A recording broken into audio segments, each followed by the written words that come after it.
Welcome to public TV news bulletin ముందుగా headlines. Srisailam నుండి దోర్నాల ఘాట్ రోడ్లో ఆగని అటవీ శాఖ దందా.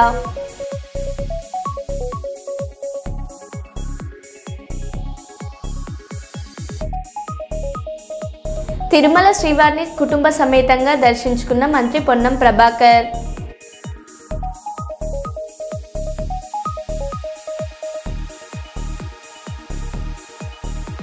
మెదక్ జిల్లా కౌడిపల్లి మండలం ముత్రాజ్పల్లి గ్రామంలో సిలిండర్ పేలడంతో ధ్వంసమైన ఇల్లు.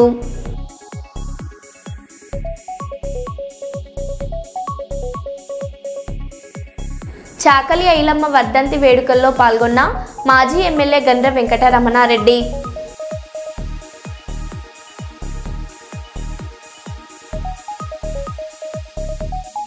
యూరియా కోసం లైన్లో నిలబడి స్పృహ కోల్పోయి పడిపోయిన రైతు.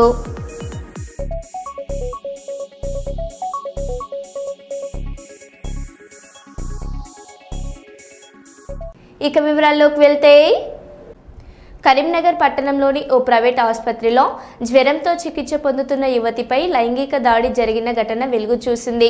సెప్టెంబర్ 6న ఆసుపత్రిలో చేర్పించిన యువతికి రాత్రి విధుల్లో ఉన్న మహారాష్ట్రకు చెందిన ఓటీ టెక్నీషియన్ పెద్ది దక్షన్మూర్తి మత్తుమందు ఇచ్చి అత్యాచారానికి పాల్పడినట్లు ఆరోపణలు వచ్చాయి. ఈ విషయం తెలిసిన వెంటనే బాధితురాలి తండ్రి 3 టౌన్ పోలీసులకు ఫిర్యాదు చేశారు. కేసు నమోదు చేసిన పోలీసులు సాక్షులను విచారించి టెక్నికల్ ఆధారాలు సేకరించి నిందితుడిని అరెస్ట్ చేశారు. దర్యాప్తులో ఆసుపత్రి యాజమాన్యం నిర్లక్ష్యం బయటపడితే తగు చర్యలు తీసుకుంటామని సిపి గౌశాలం తెలిపారు. యువత చెడు అలవాట్లకు దూరంగా ఉండాలని ఆయన సూచించారు. ఈ సందర్భంగా urban ACP Venkataswamy, John Reddy తదితరులు పాల్గొన్నారు.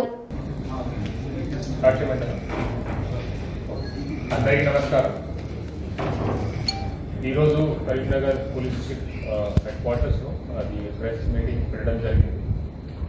Related to a case of sexual assault registered in Karimnagar 3 Town PS limits.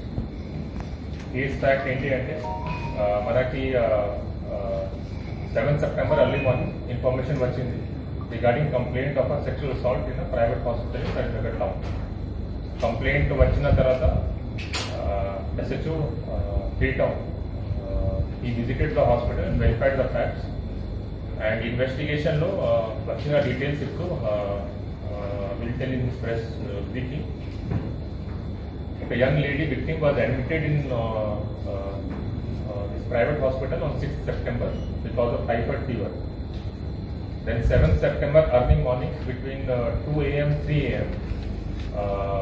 One accused person who is working as a OT technician atanu vacharu at the shift timing lo వచ్చిన తర్వాత ఈ use sedative injection to make the victim unconscious. Injection ఇచ్చిన తర్వాత unconscious అయిన తర్వాత victim మీద sexual assault చేశారు. He was in unconscious mode.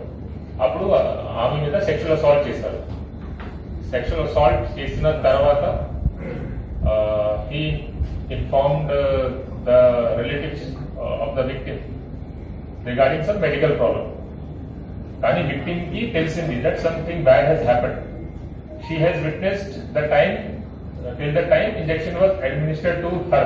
Aa tarvata aameki anta gurtu ledu kani anta feel ayindi. She complained to her father and through her father manaki complaint vachindi. On verification we have collected evidence. Deentlo involved unna accused, his name is Peddi Dakshanamurthy. Is resident of Maharashtra, Gadchiroli district, Sironcha mandal. It's bordering మన Bhupalpally district border ఉంటాయి. ఇక్కడ కరీంనగర్ లో last 4 years నుంచి పని చేస్తున్నారు. దీంట్లో ఇక్కడ కరీంనగర్ వచ్చిన తర్వాత he worked as a ward boy in Orchid Hospital, then joined Harini Hospital as male staff nurse. ఆ తర్వాత హరిణి హాస్పిటల్ లో పని చేసినప్పుడు he was dismissed from his job because he came to duty after consuming alcohol. త్రాగి condition లో duty వచ్చారు కాబట్టి అక్కడ నుంచి తీసేశారు. Then return to his home town, మళ్ళీ కరీంనగర్ వచ్చి ప్రెసెంట్ హాస్పిటల్ జాయిన్ చేశారు. దట్ ఈస్ అక్యూజ్డ్ దగ్గర మనకి ఎవిడెన్స్ దొరికింది. అతని మొబైల్లో పార్నోగ్రాఫిక్ మెటీరియల్ దొరికింది. So he is addicted to watching porn. Then offence చేసిన ముందు అతను శ్రీశైలం దోర్నాల ఘాట్ రోడ్లో ప్రయాణిస్తున్న భక్తులు పర్యాటకులపై అటవీ శాఖ అధికారులు అక్రమ వసూళ్లను పాల్పడుతున్నారనే ఆరోపణలు వెలువెత్తుతున్నాయి. వాహనాలు అధిక వేగంతో నడుస్తున్నాయనే పేరుతో ఇష్టారాజ్యంగా డబ్బులు వసూలు చేస్తున్నారని ప్రయాణికులు ఆవేదన వ్యక్తం చేస్తున్నారు. అడవి మార్గంలో సెల్ ఫోన్ టవర్ లేకపోవడంతో తమ సమస్యలను ఎవరికీ చెప్పుకోలేక భక్తులు ఇబ్బందులు పడుతున్నారు. మార్కాపురం నుండి ఆత్మకూర్ అటవీ డివిజన్ పరిధిలో ఈ దందాలు ఆగడం లేదని స్థానికులు ఆరోపిస్తున్నారు. ఈ అక్రమ వసూళ్లపై అటవీ శాఖ ఉన్నతాధికారులు నిశ్శబ్దంగా ఉండడం ప్రశ్నార్థకం అవుతుంది. తాజాగా వాహనదారులు శివభక్తులు ఎదుర్కొంటున్న ఇబ్బందులపై ఒక వీడియో సోషల్ మీడియాలో వైరల్ అవుతుంది. 2 కార్లకు ఎందుకు వేయలేదు అని అంటే మా ఇష్టమైన ఆపుతాము లేకుంటే ఆపము అన్నారు. మా ఇష్టమైన ఆపుతాము లేకుంటే ఆపము అన్నది ఎందుకు 2 కార్లకు వేయట్లేదు స్పీడ్ గన్ను పెట్టు అన్నా నేను స్పీడ్ పెడుతున్నా కదా. మరి 59 వచ్చింది ఇప్పుడు కాదు ఇందాక 59 వచ్చింది. 59 నేను చూసా వచ్చింది 59 వచ్చింది. డౌన్ ఏంది ఏది డౌన్ పోయిద్దాం నడిచిపోదాం. ఏది డౌన్ చూద్దాం. ఏది డౌన్ అది డౌనా ఒకసారి అది తిప్పయ్యా రోడ్డు డౌన్ ఎంత చూపి అది డౌనా డౌనా ఇది చూపి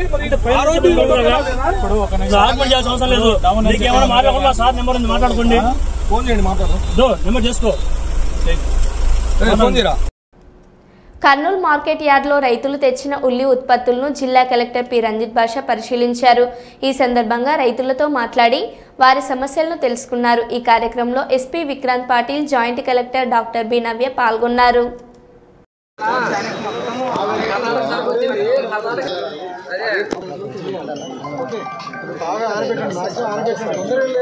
ఇక్కడేనా మొన్న మైక్ లో మాట్లాడారు సార్.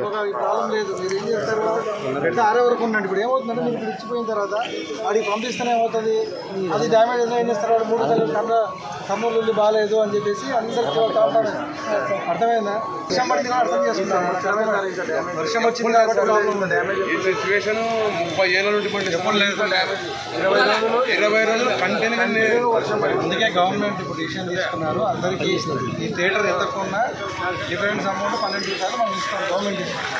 ఓకే 12 రూపీస్ మనము గవర్నమెంట్ నుంచి ఇస్తాం. ప్రాబ్లం లేదు, వాళ్ళు ఎంత తీసుకున్నా ప్రాబ్లం లేదు. మిగతా డిఫరెన్స్ అమౌంట్ గవర్నమెంట్ ఇస్తాం. సో అందరికీ ఇది చెప్పాలి. బట్ రైతులకి మీరు ఎంత వచ్చింది ఈరోజు మొత్తం 300 లాట్స్. తొందరపడి ఏమి ఎవరు కొయ్యాల్సిన అవసరం లేదు. నిదానంగా దాని కొద్దిగా ఆరబెట్టుకొని నిదానంగా తీసుకోండి. అప్పుడు 12 కంటే ఎక్కువ పోయే అవకాశం ఉంటుంది. తొందరపడాల్సిన అవసరం లేదు. ఓకే అందరు చెప్పండి, మీ ఊళ్ళలో కూడా చెప్పండి. మీరే కదా ఈరోజు అంతా మొత్తం ఉల్లి కొంటాం ఈరోజు. ఓకే నిదానంగా ఓపికగా ఉంటే అన్నీ ఇచ్చేసి వెళ్ళండి. మీ పేరు, మీ అకౌంట్ నెంబరు, మీ మొత్తం డీటెయిల్స్ ఇస్తే మీకు అమౌంట్ కూడా ఇప్పుడు 1 కోటి రూపాయలు వచ్చింది అమౌంట్ నిన్న మళ్ళీ అడిగాము. సో అమౌంట్ ఒక రోజు పడుతుందండి. ఫస్ట్ ఇచ్చిన వాళ్ళు ఫస్ట్ పడుతుంది. అట్లా మీకు అందరికీ పడుతుంది. ట్రేడర్ ఎంతైతే ఇస్తాడో అది మీరు తీసుకోవాలి. మిగతా అమౌంట్ గవర్నమెంట్ ఇస్తారు. ఇప్పుడు మీకు 7 రూపాయలు పోయింది అనుకో ఈరోజు లాటరీలో దీంట్లో టెండర్లో, మిగతా 5 రూపాయలు మేము గవర్నమెంట్ ఇస్తాం. ఆ రిసీప్ట్ కూడా మీకు ఇస్తారు. ఓకే నైట్ ఏ టైం అయినా రిసీప్ట్స్ ఇచ్చి ఓకేనా. అందరు రిసీప్ట్స్ ఇవ్వండి అమ్మా అందరికి. ఓకేనా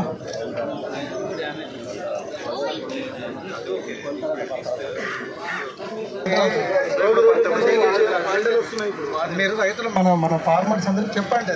మీ ఊర్లలో కూడా తొందర ఏం లేదు, నిదానంగా తీసుకుంటారని చెప్పండి. మీరు ఊర్లలో చెప్పాలి. ఓకే మీరు అట్లా చేస్తే ఏమవుతుందంటే కాయ పాడైంది అనుకోండి. ఇప్పుడు ఈ సంవత్సరం సరే, తర్వాత మన ఊళ్ళకి ఆ పేరు వచ్చేస్తుంది బాగుంటుందని. అది రాకూడదు ఎప్పుడు. వర్షం పడడం వల్ల కొంచెం డ్యామేజ్ ఎక్కువగా పడుతుంది. ఈ సంవత్సరంలో వర్షాలు వచ్చాయి కంటిన్యూగా అర్థం చేసుకుంటారు. ఒకసారి మనకు బ్రాండ్ గట్లా వచ్చింది అనుకో పేరు, అది సంవత్సరం ప్రాబ్లం అవుతుంది. ఇప్పుడు లాస్ట్ టైం 4,000, 5,000, 5,000. సో ఒక పేరు రాకూడదు. కర్నూలు అంటే ఒక పేరు ఉండాలి. అలా మనం తయారు చేసి ఇస్తే మనకు బాగుంటుంది. తొందరపడకండి, తీసుకుంటాం అన్నీ తీసుకుంటాం. ఓకే బీసీల కోసం కాంగ్రెస్ పార్టీ ఏమీ సాధించిందని బీసీ సమాజ్ రాష్ట్ర కార్యదర్శి ఉమ్మడి ఆదిలాబాద్ జిల్లా అధ్యక్షుడు నరెళ్ల శ్రీనివాస్ ప్రశ్నించారు. ఈ నెల 15న కామారెడ్డిలో బీసీల విజయోత్సవ సభ నిర్వహించాలన్న నిర్ణయాన్ని ఆయన ఖండించారు. గత ఎన్నికల ముందు బీసీ డిక్లరేషన్లో విద్యా ఉద్యోగాల్లో 42% రిజర్వేషన్లు ఇస్తామని కాంగ్రెస్ ప్రకటించినప్పటికీ ఇప్పటి వరకు అమలు చేయలేదని, కోర్టులో నిలబడని జీవోలను ఇస్తూ మభ్యపెడుతుందని విమర్శించారు. బీసీలకు నిజంగా హక్కులు కల్పించిన తర్వాతే విజయోత్సవ సభ జరపడం సముచితమని, లేకపోతే ఇది మరోసారి మోసమవుతుందని ఆయన తెలిపారు. కాంగ్రెస్ పార్టీ ఎన్నికలకు ముందు ఇచ్చినటువంటి బీసీ డిక్లరేషన్ ఏదైతే ఉందో ఆ డిక్లరేషన్లో భాగంగా స్థానిక సంస్థల్లో విద్యా ఉద్యోగాలలో 42% రిజర్వేషన్ అమలు చేస్తామన్నటువంటి సందర్భం. ఆ రిజర్వేషన్ అమలు చేయడంలో కాంగ్రెస్ పార్టీ పూర్తిగా విఫలమైంది. చేయాల్సినటువంటి ప్రక్రియ చేయకుండా అనవసరమైనటువంటి జీవోలను ఇంప్లిమెంటేషన్ చేస్తూ చేసేటటువంటి ప్రక్రియ చేయకుండా కేంద్ర ప్రభుత్వం మీద ఒత్తిడి తీసుకొచ్చి చట్టం చేయాల్సిన ఏదైతే ఉందో అది కాకుండా జీవోల ద్వారా ఇది 42% రిజర్వేషన్ ని అమలు కాదని తెలిసి ఎవరైనా కోర్టుకు పోతే అది కొట్టివేయబడుతుందని కూడా తెలిసి బీసీ ప్రజలను మోసగిస్తున్నటువంటి కాంగ్రెస్ పార్టీ ఇప్పటికైనా మేము చెప్పేది ఒకటే, గత ఎన్నికల ముందు మీరు ఏదైతే డిక్లరేషన్ చేసిందో ఆ ప్రకారం స్థానిక సంస్థల్లో విద్యా ఉద్యోగాలలో 42% రిజర్వేషన్ అమలు చేసిన తర్వాతనే ఈ బీసీ విజయోత్సవ సభ నిర్వహించుకోవాలని చెప్పేసి మేము డిమాండ్ చేస్తా ఉన్నాం. బీసీ ప్రజలకు మీరు మోసం చేయాలని చూస్తే బీసీ యావత్ సమాజం చూస్తూ ఊరుకోదు. ఏదైతే 42% రిజర్వేషన్ అమలు తర్వాతనే విజయోత్సవాలు చేసుకోవాలి. దాని ఏదైతే ప్రక్రియ ఉందో కేంద్ర ప్రభుత్వం మీద ఒత్తిడి తీసుకొచ్చి చట్టసభల్లో దాన్ని అమలు చేసుకొని చట్టం చేయాల్సినటువంటి ప్రక్రియ చేయకుండా తూతూ మంత్రంగా ఇక్కడ బీసీ ప్రజలను మోసం చేస్తూ అనవసరమైనటువంటి కాలయాపన చేస్తా ఉంది. ఇప్పటికైనా రాష్ట్ర ప్రభుత్వం కేంద్ర ప్రభుత్వం మీద ఒత్తిడి తీసుకొచ్చి చట్టం చేసి 42% రిజర్వేషన్ అమలయ్యే విధంగా చూడాలని చెప్పేసి బీసీ సమాజ్ పక్షాన మేము డిమాండ్ చేస్తా ఉన్నాం. జై బీసీ. కల్లూరు మండలం పూసలూరు గ్రామంలో 41వ వార్డు వైఎస్ఆర్సీపీ నాయకుడు పల్లె ప్రతాప్ రెడ్డి ఎల్లమ్మకు ప్రత్యేక పూజలు నిర్వహించారు. ఈ సందర్భంగా ఆహ్వానం మేరకు వైఎస్ఆర్సీపీ నంద్యాల జిల్లా అధ్యక్షుడు పాణ్యం మాజీ ఎమ్మెల్యే కాటసాని రాంభూపాల్ రెడ్డి ముఖ్య అతిథిగా హాజరయ్యారు. ఈ కార్యక్రమంలో కల్లూరు అర్బన్ మండల నాయకులు, కార్యకర్తలు, అభిమానులు పాల్గొన్నారు.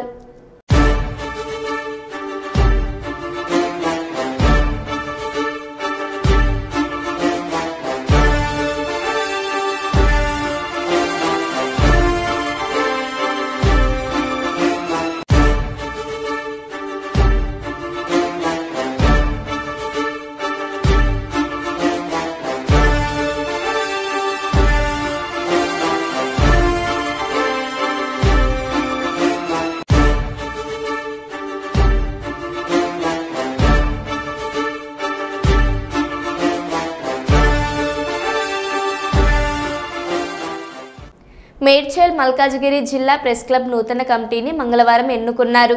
ఏఎస్ రావు నగర్లోని డాక్టర్ ఏఎస్ రావు సెంచరీ భవన్లో సీనియర్ జర్నలిస్ట్ మెరుగు చంద్రమోహన్ అధ్యక్షతన సమావేశం జరిగింది. సీనియర్ పాత్రికేయుడు బెల్లిదే అశోక్ ముఖ్య అతిథిగా హాజరయ్యారు. జర్నలిస్టుల సంక్షేమం కోసం చేపట్టాల్సిన కార్యక్రమాలపై చర్చించిన అనంతరం కమిటీ ఎన్నికలు జరిగాయి. అధ్యక్షుడిగా పి మల్లేష్ గౌడ్, ప్రధాన కార్యదర్శిగా కుమార్, కోశాఖాధికారిగా కోల సతీష్ కుమార్ను ఎన్నుకున్నారు. అలాగే ఉపాధ్యక్షులు ఎండి రియాజ్, గార్లపాటి శ్రీనివాస్, ఎన్ శ్రీనివాస్ రెడ్డి, కడారి శ్రీనివాస్ ఎన్నికయ్యారు. కార్యదర్శిగా ప్రశాంత్ కుమార్, సంయుక్త కార్యదర్శులుగా ముత్యం ముఖేష్ గౌడ్, గాడపల్లి పరమేశ్వర్లను ఏకగ్రీవంగా ఎన్నుకున్నారు. త్వరలో పూర్తి కార్యవర్గాన్ని ప్రకటిస్తామని సమావేశంలో వెల్లడించారు. ఈ సందర్భంగా మేడ్చల్ జిల్లాలో ఉన్నటువంటి జర్నలిస్టుల సంక్షేమం, వారి హక్కులు, ఆత్మగౌరవం వంటి అంశాలపైన చర్చించడం జరిగింది. దీని ఆధారంగా రాబోయే కాలంలో జర్నలిస్టుల యొక్క ఆ కుటుంబాల సంరక్షణ, వారి హక్కులు, వారి వృత్తిలో వస్తున్నటువంటి ఇబ్బందుల పైన మా ప్రెస్ క్లబ్ పనిచేస్తుంది. రాబోయే రోజుల్లో జిల్లాలో ఉన్నటువంటి వివిధ పత్రికలలో, వివిధ ఛానల్లో ప్రధానమైనటువంటి వృత్తిలో కొనసాగుతున్నటువంటి జర్నలిస్టు మిత్రులందరినీ ఒక ప్రాతిపదిక మీద ప్రెస్ క్లబ్లోకి ఆహ్వానిస్తున్నాం. వాళ్ళంతా కూడా తమ వృత్తి రక్షణ కోసం, వారి హక్కుల కోసం, వారి ఆత్మగౌరవం కోసం ఈ ప్రెస్ క్లబ్లో సభ్యులుగా ఉంటారు. ఇది రాబోయే కాలంలో మరింత వీరి యొక్క సమస్యల మీద జిల్లాలో ఉన్నటువంటి జర్నలిస్టులకు ఇప్పటికీ సరైనటువంటి వసతి సౌకర్యం కానీ, ప్రభుత్వాలు ఇస్తామన్నటువంటి హామీలు కానీ అమలు చేయలేని పరిస్థితి. అవన్నీ కూడా అమలయ్యేందుకు ప్రెస్ క్లబ్ కృషి చేస్తుంది. జిల్లాలో ఉన్నటువంటి అధికారులతోని సమన్వయం చేసుకొని రాబోయే రోజుల్లో జిల్లాలో పనిచేస్తున్నటువంటి జర్నలిస్టుల కుటుంబాల కోసం వారి ఇంటి స్థలం, విద్య, వైద్యం వంటి అంశాల పట్ల నిర్దిష్టంగా ఒక కార్యక్రమం రూపొందిస్తాం. ఆ రకంగా అధికారులను, ప్రజాప్రతినిధులను కలిసి వారి సమస్యల మీద మాట్లాడతాం. రాబోయే కాలంలో ఈ కార్యక్రమం తీసుకొని మేము ముందుకు సాగాలనుకుంటున్నాం. Thank you. రాజమండ్రిలో యువకులు రెచ్చిపోయి ఓ పోలీసుపై దాడి చేసిన ఘటన కలకలం రేపింది. కోటిపల్లి బస్టాండ్ వెనుక బహిరంగంగా మద్యం గంజాయి సేవిస్తున్న యువకులను కానిస్టేబుల్ నాగబాబు వెళ్లిపోవాలని హెచ్చరించగా ఓ యువకుడు బీర్ బాటిల్తో తనను తాను గాయపరుచుకొని అనంతరం కానిస్టేబుల్పై దాడి చేశారు. ఈ ఘటనకు సంబంధించిన వీడియో సోషల్ మీడియాలో వైరల్ అవ్వగా 2 టౌన్ పోలీసులు కేసు నమోదు చేసి దర్యాప్తు ప్రారంభించారు.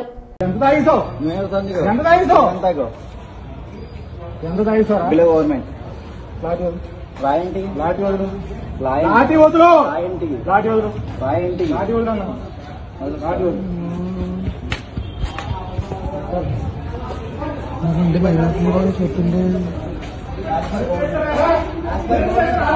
స్టేషన్ ఫోన్ చేసినా ఏమో అమ్మ రావట్లేదు.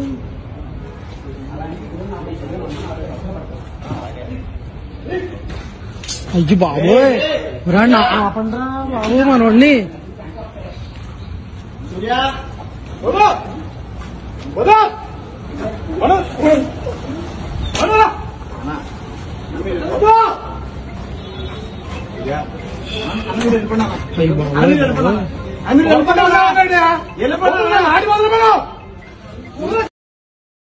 భయ్యా భయ్యా భయ్యా. గోదావరిఖని పట్టణంలోని కోర్టు చౌరస్తా చాకలి ఐలమ్మ సర్కిల్ వద్ద రజాకా సంక్షేమ సంఘం ఆధ్వర్యంలో చాకలి ఐలమ్మ వర్ధంతి ఈ కార్యక్రమం ఘనంగా నిర్వహించారు. ఈ సందర్భంగా ముఖ్య అతిథిగా హాజరైన పెద్దపల్లి జిల్లా రజాకా సంఘం అధ్యక్షుడు, కాంగ్రెస్ పార్టీ ఓబీసీ సెల్ జిల్లా అధ్యక్షుడు పెండ్యాల మహేష్ ఐలమ్మ చిత్రపటానికి పూలమాలలు వేసి నివాళులర్పించారు. అణగారిన వర్గాల ఆత్మగౌరవ ప్రతీక ఐలమ్మ స్ఫూర్తితో సమాజం ఐక్యంగా ముందుకు సాగాలని ఆయన పిలుపునిచ్చారు. ఐలమ్మ పేరుతో మహిళా విశ్వవిద్యాలయాన్ని ఏర్పాటు చేసినందుకు ముఖ్యమంత్రి రేవంత్ రెడ్డికి ధన్యవాదాలు తెలుపుతూ ట్యాంక్ బండ్పై ఆమె విగ్రహాన్ని నెలకొల్పాలని డిమాండ్ చేశారు. నా రజక బిడ్డలందరూ కూడా ఆత్మగౌరవంతో బతకాలని ఒక ఆత్మగౌరవ ప్రతీక జెండా ఎగరేసినటువంటి నేపథ్యంలో అప్పుడున్నటువంటి విష్ణువు దొరలందరూ అక్కసుతోటి కక్షతోటి మూకుమ్మడిగా ఐలమ్మ గారి మీద దాడికి పాల్పడితే బరితెగించి కొట్లాడి విష్ణువు దొరలను ఓడించి ఇవాళ తెలంగాణ రాష్ట్ర ఉద్యమానికి కూడా స్ఫూర్తిగా నిలిచినటువంటి వీరనారి చాకలి ఐలమ్మ వర్ధంతి కార్యక్రమాన్ని గోదావరిఖని రజక సంక్షేమ సంఘం ఆధ్వర్యంలో ఆ రోజు పెద్దపల్లి జిల్లా రజక సంఘం అందరం కూడా బస్తీ పెద్ద మనుషులందరినీ కలుపుకొని కొట్లాడి గోదావరిఖని పట్టణంలో చాకలి ఐలమ్మ సర్కిల్గా రామగుండం మున్సిపల్ కార్పొరేషన్లో నామకరణం చేసినటువంటి స్థలంలో ఇవాళ ఐలమ్మ గారి చిత్రపటానికి పూలమాల వేసి పెద్ద ఎత్తున గోదావరిఖనికి సంబంధించిన రజక సంక్షేమ సంఘ నాయకులందరూ కూడా పూలమాల వేసి పూలతో ఘన నివాళి అర్పించడం జరిగింది. ఈ సందర్భంగా తెలంగాణ రాష్ట్ర ఏర్పడిన తర్వాత 10 సంవత్సరాల గడీల పాలన తర్వాత కాంగ్రెస్ పార్టీ ప్రభుత్వం వచ్చినాక చాకలి ఐలమ్మ పేరును హైదరాబాద్ నడి ఒడ్డు మీద ఉన్నటువంటి మహిళా యూనివర్సిటీకి వీరనారి చాకలి ఐలమ్మ పేరును పెట్టడం నిజంగా హర్షించదగ్గ విషయమని తెలియజేస్తూ అదేవిధంగా ట్యాంక్ బండ్ మీద చాకలి ఐలమ్మ విగ్రహాన్ని కూడా నెలకొల్పి రజకుల ఆత్మగౌరవ ప్రతీక జెండాకు స్ఫూర్తిగా నిలిచిన ఐలమ్మను రాబోయే తరాలకు భవిష్యత్ తరాలకు ఆమె చేసిన పోరాటాన్ని స్ఫూర్తినిచ్చే విధంగా తెలంగాణ రాష్ట్ర ప్రభుత్వం చర్యలు చేపట్టాలని విజ్ఞప్తి చేస్తూ అదేవిధంగా గోదావరిఖని పట్టణంలో కానీ రామగుండం కార్పొరేషన్లో కానీ ఉన్నటువంటి రజకులందరం కూడా చాకలి ఐలమ్మ పోరాట స్ఫూర్తితోటి చాకలి ఐలమ్మ తెగింపు ఏదైతే ఉన్నదో ఆ స్ఫూర్తితోటి ఐలమ్మ వారసులుగా మనకు రావాల్సినటువంటి హక్కుల విషయంలో కానీ ఐక్యత విషయంలో కానీ సమాజంలో మనకు దక్కాల్సిన గౌరవం విషయంలో కానీ ఆత్మగౌరవ ప్రతీక జెండా ఎగరవేయడానికి ప్రతి ఒక్క రజక బిడ్డ రాబోయే రోజుల్లో రాజ్యాధికారం వైపుగా విద్యా ఉద్యోగ ఉపాధి అవకాశాల వైపుగా కూడా మనం ముందుండాలని చెప్పి ఏదైతే సమాజంలో ఉన్నటువంటి మల్లె పువ్వులాగా చేసిచ్చేటువంటి రజక జాతి బిడ్డలుగా మనందరం కూడా మంచిగా ఉండే విధంగా ప్రతి ఒక్కరం ఐక్యతా రాగంతో చాకలి ఐలమ్మ స్ఫూర్తిగా బాబా గాడ్యార్ ఆశయాల స్ఫూర్తిగా ముందుకు సాగాలని తెలియజేస్తూ ఈ సందర్భంగా వీరనారి మా చాకలి ఆడబిడ్డ ఆమె మా జాతిలో పుట్టినందుకు మేమందరం కూడా గౌరవిస్తూ గర్విస్తూ మరొకసారి ఐలమ్మకు ఘన నివాళులు అర్పిస్తా ఉన్నాం. జోహార్ వీరనారి చాకలి ఐలమ్మ. యూరియా కోసం లైన్లో నిలబడి స్పృహ కోల్పోయి పడిపోయిన రైతు, చెవిలో నుండి రక్తం రావడంతో ఆసుపత్రికి తరలింపు. భద్రాద్రి కొత్తగూడెం జిల్లా అశ్వారావుపేట మండల కేంద్రం నారాయణపురం ప్రాథమిక వ్యవసాయ సహకార సంఘం వద్ద ఘటన. అశ్వారావుపేట మండలం గుమ్మడివల్లి గ్రామానికి చెందిన రైతు సత్యనారాయణగా గుర్తింపు.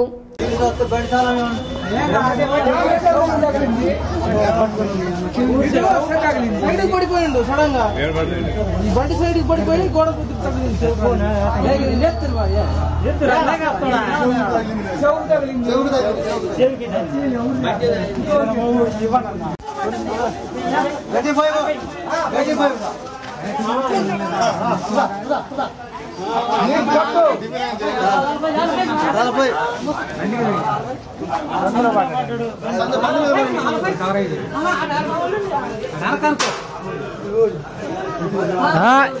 ఏం కాదు, అది కుర్చీ ఐరనే, ఏం కాదు.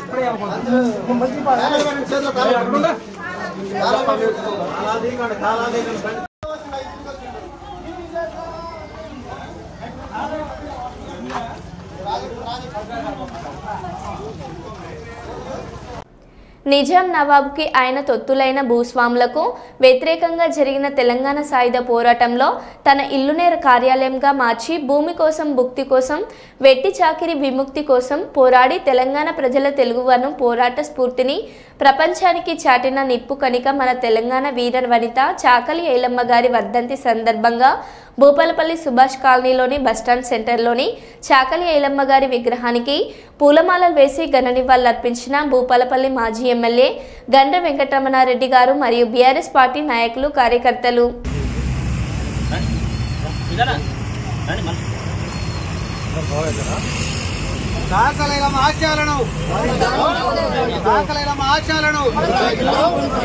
జోహార్ చాకలి ఐలమ్మకు, జోహార్ జోహార్, జోహార్ చాకలి ఐలమ్మకు, జోహార్ జోహార్.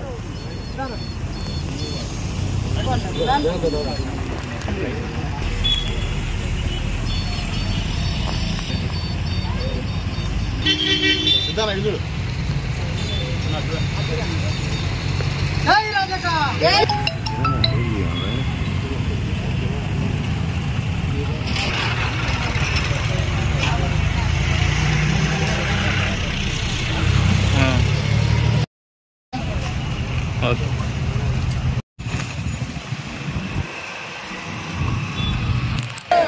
हमारे चाकली ऐलम्मा, हमारे चाकली ऐलम्मा.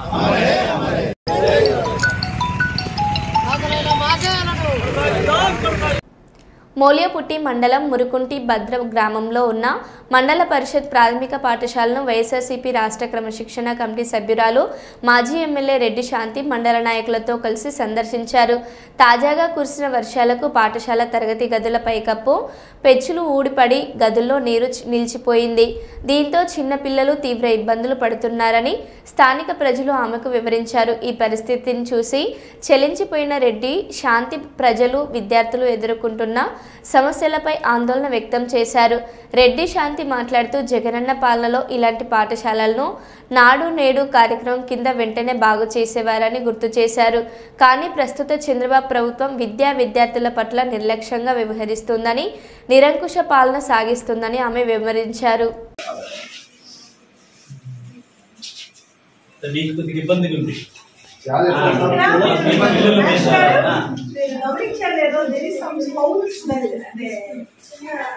చెడు వాసన అంటే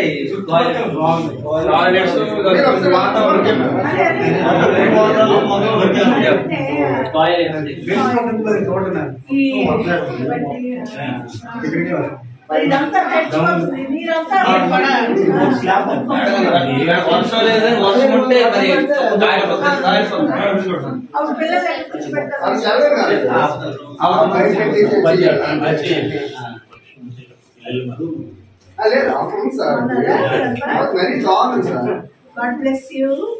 బాగా చదువుకోండి. వెంటనే ప్రభుత్వంతో గట్టి చెప్పి వెంటనే బాగా చేసేసుకోండి. Okay, God bless you. Be happy always. ఎప్పుడు మీరు బాగుండండి, మంచి పెట్టండి, అమ్మ నాన్నకి మీకు మంచి పెట్టండి, సమాజానికి మంచి పెట్టండి. ఓకే. మరో బులెటిన్లో మళ్ళీ కలుద్దాం. Stay tune.